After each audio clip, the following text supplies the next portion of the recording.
En 2021 se reformó la legislación civil y procesal que regula los apoyos que las personas con discapacidad precisan para el ejercicio de su capacidad jurídica. Estas leyes, que entraron en vigor el 3 de septiembre de 2021, están hoy totalmente operativas. En este vídeo os explicaremos en qué consiste esta reforma y por qué es tan importante. Lo primero que hay que saber es que esta ley pretende adaptar el ordenamiento jurídico español a las directrices que ya en el año 2006 se establecieron en la Convención Internacional sobre los Derechos de las Personas con Discapacidad, celebrada en Nueva York. En ella se proclamaba que todas las personas con discapacidad tienen capacidad jurídica plena en todos y cada uno de los aspectos de su vida y establece la necesidad de proporcionar los mecanismos de apoyo necesarios para que la puedan ejercer. Siguiendo las mismas pautas, el legislador español ha sentado las bases de un nuevo sistema de protección de las personas con discapacidad basada en el respeto de su voluntad. El objetivo es, por tanto, que las personas con alguna discapacidad tengan mayor protagonismo en la toma de las decisiones que les afectan, que se respete su voluntad y proporcionarles en todo momento la ayuda que precisen para llevarlas a cabo, garantizando así la igualdad de todas las personas, independientemente de sus limitaciones o discapacidades. Estamos ante un cambio de paradigma en el que transitamos desde un modelo donde los profesionales y los miembros del entorno afectivo tomaban las decisiones que afectaban a las personas con discapacidad sin consultarlas, a otro más moderno en el que se respeta su voluntad ante cualquier decisión que les afecte. Se contempla cualquier tipo de cuestión relacionada con su día a día, desde los aspectos patrimoniales, los relacionados con su salud y los cuidados que reciben, o aquellos que preferirá recibir cuando deba afrontar su final de vida. En definitiva, la nueva ley refleja un profundo cambio en la mentalidad que la sociedad tiene de las personas que sufren algún tipo de discapacidad, y a partir de ahora se las considera titulares de derecho, contribuyendo así a la eliminación del estigma que tradicionalmente se les asociaba. Otro de los grandes objetivos de la ley es dar la máxima prioridad a las medidas voluntarias, sobre todo en aquellos casos en los que se pueda anticipar porque se cuenta con un diagnóstico precoz. Imaginemos a una persona a la que le han diagnosticado un trastorno neurodegenerativo. Es entonces, en las fases iniciales de la enfermedad y todavía con capacidades suficientes para poder decidir qué podrá determinar qué persona o personas quiere que le presten apoyos llegado el caso, y dejar constancia por anticipado de sus deseos y preferencias en cuestiones tan significativas como la gestión de su patrimonio, las decisiones médicas, la provisión de cuidados o el final de vida. Así, las personas designadas por la persona diagnosticada con esa enfermedad tendrán en cuenta sus voluntades y deberán respetarlas en el momento en que se deban aplicar, y la persona ya no pueda expresar su voluntad. Pero sin duda, el aspecto más relevante de la ley es que se ha suprimido la incapacitación judicial. Hace solo unos meses, cuando una persona con discapacidad requería de ayuda para el ejercicio de su capacidad jurídica, debíamos iniciar un procedimiento judicial para incapacitarla, con el importante desgaste que esto suponía para la propia persona y para sus familiares. Hoy, este doloroso proceso ha sido sustituido por los denominados procesos de promoción de apoyo a las personas con discapacidad, y se han eliminado las tradicionales instituciones de protección como son la tutela, la patria potestad prorrogada y la rehabilitada y la prodigalidad. Es decir, ya no será posible que otra persona distinta a la que posee la discapacidad tome decisiones legales o médicas directamente por ella. Asimismo, se establece un sistema de apoyos que deben procurar que la persona con discapacidad pueda desarrollar su propio proceso de toma de decisiones, informándola, ayudándola en su comprensión y razonamiento y facilitando en todo momento que pueda expresar sus preferencias. Solo en casos excepcionales, cuando no sea posible determinar la voluntad, deseos y preferencias de la persona, las medidas de apoyo podrán incluir funciones representativas. Asimismo, la autoridad judicial podrá dictar las salvaguardas que considere oportunos a fin de asegurar que el ejercicio de las medidas de apoyo atienda a la voluntad, los deseos y preferencias de la persona.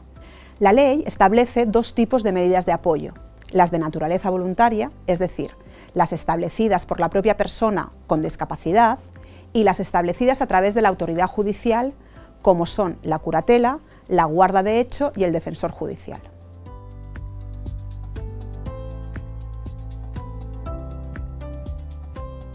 Como ya hemos dicho antes, la nueva ley prioriza las medidas de apoyo voluntarias, destacando los poderes y mandatos preventivos en los que deberá definirse la persona que debe prestar el apoyo y con qué alcance, y la autocuratela.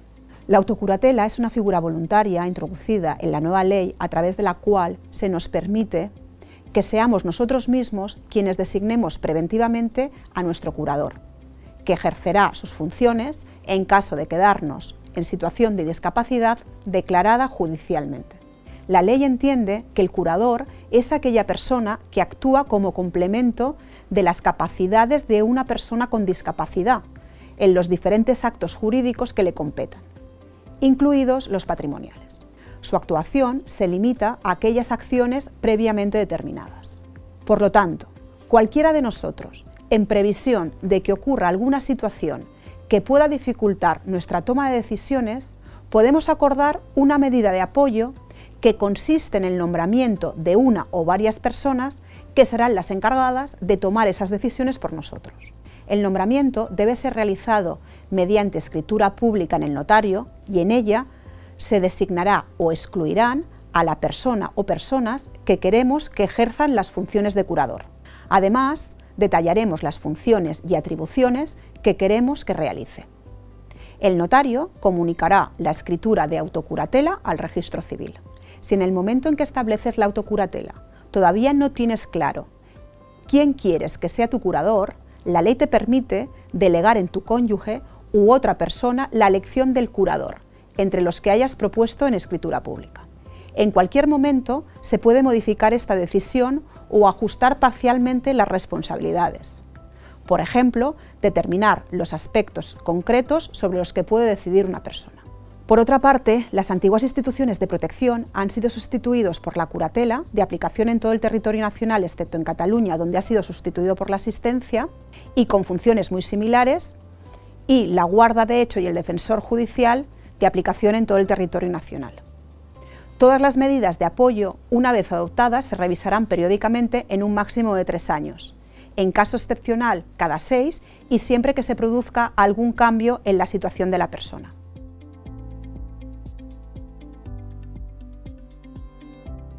La principal medida de apoyo es la curatela. La curatela se presenta como la principal medida de apoyo y sustituye a la tutela. Este instrumento se aplica cuando no son suficientes las medidas voluntarias y se requiere una asistencia continuada. En estos casos, la autoridad judicial deberá determinar para qué actos la persona con discapacidad requiere la asistencia del curador, atendiendo a sus necesidades concretas de apoyo. Excepcionalmente, y siempre que resulte imprescindible, la autoridad judicial podrá determinar motivadamente en qué actos jurídicos el curador tendrá que asumir la representación de la persona con discapacidad. Es decir, en todo caso, los actos en los que el curador deba prestar el apoyo deberán fijarse de manera precisa, indicando, en su caso, cuáles son aquellos donde debe ejercer la representación. Las medidas que la autoridad judicial tome serán proporcionadas a las necesidades del caso concreto, respetando la voluntad y preferencias de la persona sujeta a curatela, y se producirá una revisión de estas medidas en un máximo de 3 años. De forma excepcional puede establecerse un plazo de revisión superior, siempre con un máximo de 6 años. En ningún caso se podrá incluir en la resolución judicial la mera privación de derechos.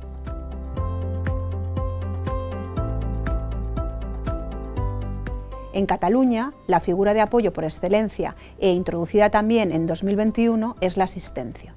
El asistente es una figura de apoyo para la persona con discapacidad. Puede ejercer funciones, incluso con carácter representativo, que afecten a su ámbito personal y patrimonial. No obstante, no hay que olvidar que debe siempre respetar la voluntad, deseos y preferencias de la persona con discapacidad. Además, en la resolución del nombramiento del asistente se deberán concretar las funciones que puede ejercer. La idea de la ley es hacer un traje a medida, pues no todas las personas requieren el mismo grado o tipo de apoyo.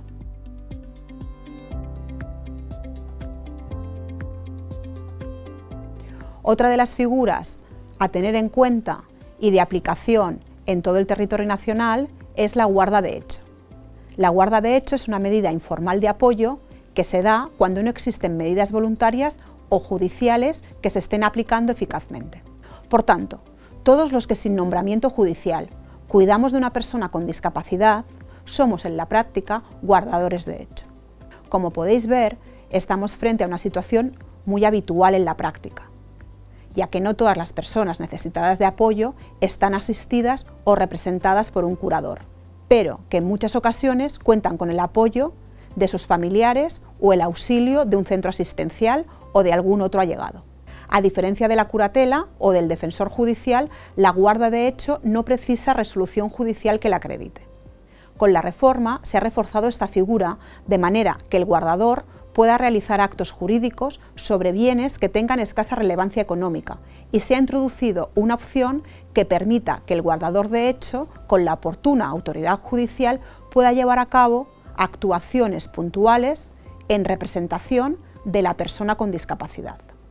En todo caso, se deberá comprobar que existe la necesidad y determinar los términos y requisitos adecuados a las circunstancias de cada caso y de acuerdo, como siempre, con la voluntad, deseos y preferencias de la persona con discapacidad.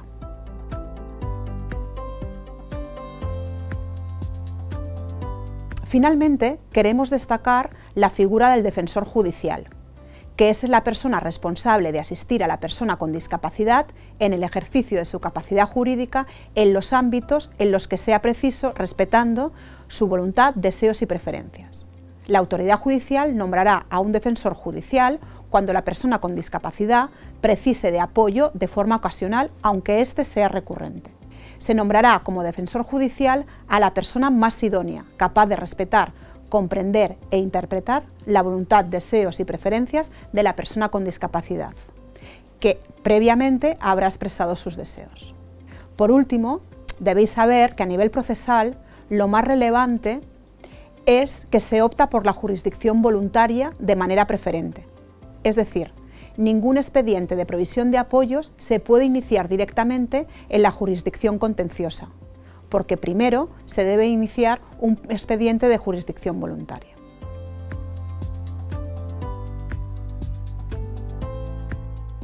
No queremos acabar este repaso a los instrumentos que tenemos para hacer frente a las situaciones del día a día en situaciones de discapacidad sin recordar que tenemos a nuestra disposición el denominado testamento vital, instrucciones previas o documento de voluntades anticipadas, que nos permite dejar por escrito cómo queremos afrontar los procedimientos médicos o de cuidados cuando por motivos de salud no podemos expresar nuestros deseos. El testamento vital, instrucciones previas o documentos de voluntades anticipadas son manifestaciones que hacemos ante notario o bien a través de los procedimientos establecidos en cada una de las comunidades autónomas en las que la persona puede expresar y dejar por escrito instrucciones en relación a sus tratamientos médicos. Por tanto, el testamento vital permite dejar constancia de la voluntad de la persona para aceptar o rechazar determinados procedimientos terapéuticos en el caso de que, llegado el momento, no se pueda expresar por sí misma. A través del testamento vital también se puede designar un interlocutor para que exprese las instrucciones que se han dejado por escrito y que deberán seguir los médicos y equipos sanitarios, ya sea para aceptar o rechazar determinados procedimientos terapéuticos, ya sea para solicitar la aplicación de la eutanasia si se dan los requisitos legales para ello. Estas preferencias quedan recogidas en el historial clínico, de tal manera que los médicos o familiares las podrán conocer y cumplir con sus voluntades. Sea como sea, te recomendamos que cuanto antes y con tus capacidades cognitivas conservadas, inicies un proceso reflexivo que te permita planificar anticipadamente tus decisiones. Háblalo con tu entorno afectivo y con los profesionales implicados en tu atención. Manifiesta abiertamente tus valores y tus preferencias en relación a la atención social y sanitaria que desees, especialmente en situaciones de dolencia grave y con un pronóstico de vida limitado. Para más información y si tienes cualquier duda, puedes contactar con nosotros a través de nuestra página web o correo electrónico.